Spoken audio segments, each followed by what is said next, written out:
गणेश, मैं आपसे जानना चाहती हूँ कि अब पुलिस करेगी क्या, क्योंकि ये तस्वीर सीसीटीवी वाली ये तो पुलिस के पास है ही पिछले कई घंटे से, अभी तक तो लेकिन पुलिस के हाथ खाली हैं। और ले देकर पुलिस ने एक इससे मिलता जुलता शख्स जिसको हिरासत में लिया है उससे पूछताछ चल रही है। तो अभी का और अपडेट क्या मिल रहा है, पुलिस की तरफ से नई कोशिशें क्या की जा रही? जी देखिए, मुंबई पुलिस इस शख्स के बारे में जानकारी लेकर इसका जो बैकग्राउंड है वो चेक करते हुए इसके अगर कोई घर परिवार के लोग होंगे या हैं उनसे पूछताछ हो रही है। इसके साथ पहले जो केसेस में गुनहगार थे जिनको पकड़ा गया था, अगर वो बाहर है तो उनसे बाहर पूछताछ करने की कोशिश हो रही है, या अगर जेल में होंगे तो जेल जाकर पूछताछ हो रही है। मुंबई पुलिस ने अपना पूरा नेटवर्क माफ़ कीजिएगा, खबरियों का नेटवर्क एक्टिव कर दिया है। इसके बारे में जानकारी लेने के लिए तमाम यूनिट्स मुंबई क्राइम ब्रांच की इस आरोपी के पीछे है।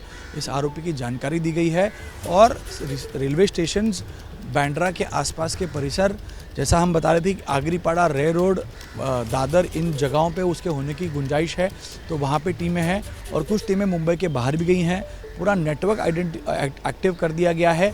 जो स्पेशल टीम्स हैं, टेक्निकल सर्विलेंस में एक्सपर्ट माने जाते हैं, उनकी मदद दी जा रही है। सिर्फ सैफ अली खान के सीसीटीवी या उनकी इमारत के सीसीटीवी कैमरे की मदद नहीं ली जा रही, तो बांद्रा के आसपास के परिसर से, क्योंकि ये चोर आया तो होगा किसी रास्ते से, सही। तो इसका ट्रेस, इसका जो रूट है वो जानने की कोशिश करने के लिए कई सीसीटीवी कैमरों के फुटेज को खंगाला जा रहा है। एक टीम बिठाई गई है जो उसका रनवे पाथ या जो जब वो वहाँ से भागा वो रूट बना रही है, ताकि एक पॉइंट तक वो पहुँचें कि वो आखिर में कहाँ गया था, और उसके बाद को ट्रेन, बस, ऑटो रिक्शा कुछ ली होगी तो उन तक भी पहुँचने की कोशिश हो रही है। क्योंकि इसने भागने के लिए किसी साधन का इस्तेमाल किया है, उन तक पहुंचकर, या उस समझो किसी ऑटो का इस्तेमाल किया है, या ट्रेन में गया है, या टैक्सी ली है, तो वो टैक्सी, ट्रेन, ऑटो जो भी कुछ होगा वो उस बारे में जानकारी हासिल करने की मुंबई क्राइम ब्रांच कोशिश करे। तो ये कहाँ तक पहुँचा है ये मुंबई पुलिस और मुंबई क्राइम ब्रांच जान रही है,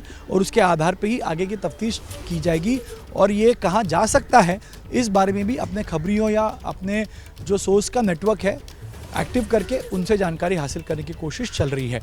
रोमाना, बिल्कुल, देखिए भागा तो है, भागने के लिए साधन का भी इस्तेमाल किया है, लेकिन अब सवाल यह कि कहां तक भागा है। मुंबई में ही कहीं भागकर छिपा हुआ है, मुंबई से बाहर निकल गया है, महाराष्ट्र में कहीं छिपा हुआ है, या फिर महाराष्ट्र से भी बाहर निकल गया है, इसको लेकर अभी पुलिस के पास कोई जानकारी नहीं है। लेकिन यहां पर महत्वपूर्ण यह हो जाता है कि चेहरा इसका सामने है, और अगर चेहरा सामने होने के बावजूद पुलिस इसकी शिनाख्त नहीं कर पा रही है ना, यह सबसे बड़ी बात है कि इसका चेहरा सामने है, बावजूद इसके अभी तक इसकी शिनाख्त नहीं हो पाई है, और इसी वजह से ये मामला पेचीदा और उलझा हुआ नजर आ रहा है।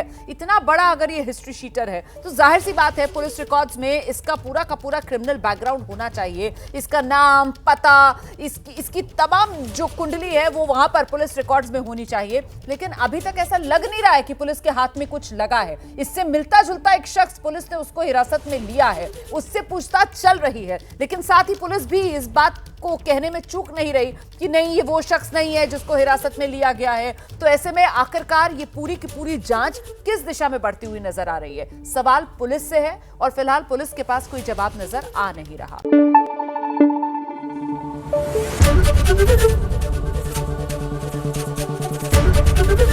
एबीपी न्यूज आपको रखे आगे।